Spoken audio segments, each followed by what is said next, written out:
जरा क्या मामला है? जी, कल यानी 30 अगस्त को सुबह में एक मामला प्रकाश में आया। पुलिस को सूचना मिली कि परसा बाजार में ही थाना क्षेत्र के अंतर्गत आपका शिवनगर में एक बच्चे को गोली लगी है। सूचना प्राप्त होती ही वहाँ पुलिस की टीम गई, डीएसपी साहब भी गए, सूचना का सत्यापन किया गया तो यह निकल के आया कि एक बच्चे को गोली लगी है और उसे इलाज के लिए ले जाया गया है। इलाज के उपरांत बच्चा स्टेबल है, सेफ है। साथ ही साथ एक टीम का गठन किया गया एसडीपीओ 2 सदर के नेतृत्व में, और ये टीम ने अनुसंधान करके जो घटना में इस्तेमाल हुआ था पिस्टल, उस पिस्टल को बरामद कर लिया गया। साथ ही साथ 6 जिंदा कारतूस भी बरामद किया गया, एक मैगजीन बरामद किया गया, एक खोखा भी हमें मिला घटनास्थल से, और ये 3 मोबाइल फ़ोन बरामद किए गए और 4 अभियुक्तों की गिरफ्तारी की गई। उसमें से एक जुवेनाइल है, उसे निरुद्ध किया गया। बाकी 3 अभियुक्तों की गिरफ्तारी की गई। वो 3 अभियुक्तों का नाम है कुणाल उर्फ कल्लू, दूसरा छोटे कुमार उर्फ नीतीश कुमार, तीसरा ऋषिकेश कुमार।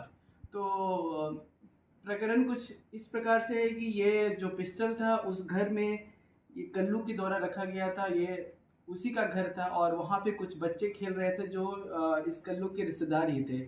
उसी में से किसी एक बच्चे से एक्सीडेंटली फायर हुआ।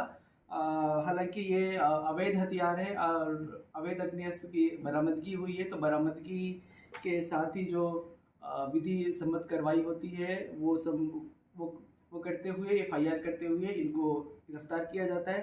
साथ ही साथ ये भी पता चला कि ये जो चारों युवक हैं, चारों के चारों ये नशा वगैरह भी किया करते हैं, स्मैक वगैरह भी लिया करते हैं, तो उस संबंध में भी हमें कोई जानकारी मिली है, उस पर भी हम कार्रवाई कर रहे हैं। पिस्टल रखने का उद्देश्य क्या है? जी, पिस्टल रखने का उद्देश्य इन लोगों के द्वारा बताया गया है कि ये छोटी मोटी चोरियाँ और छीना झपटी करते हैं। हालांकि अभी तक इनके खिलाफ कोई मामला रजिस्टर नहीं हुआ था, परंतु जो मोडस ऑपरेंडी है जो सामने दिख रहा है और इनका स्टेटमेंट है उससे क्लियर है कि ये छीन झपट करने के लिए और अपना दबदबा बनाने के लिए ये पिस्टल रखा गया। पिस्टल खरीदे थे सर कि कहीं से पिस्टल कहाँ से लाए थे लोग? इनके द्वारा बताया गया कि एक अन्य व्यक्ति के द्वारा पिस्टल इसे दिया गया था। कल रात में हमने उसके यहाँ छापेमारी भी की, बट कल रात में गिरफ्तार नहीं हो पाया। हम लगातार उसकी गिरफ्तारी के लिए भी लगे हुए। डुप्लीकेट पिस्टल रखने का क्या तात्पर्य? जी, जो ये 2 पिस्टल बरामद हुए हैं उसमें से एक तो असली अवैध हथियार है, दूसरा पिस्टल की तरह दिखने वाला हथियार है जो संभवतः कार्यरत नहीं है परंतु यह क्लियर है कि उसका इस्तेमाल बड़े आसानी से छीन झपट चोरी वगैरह में हो सकता है। डराने धमकाने के लिए किया जाता है। बिल्कुल, डराने धमकाने के लिए ही उस पिस्टल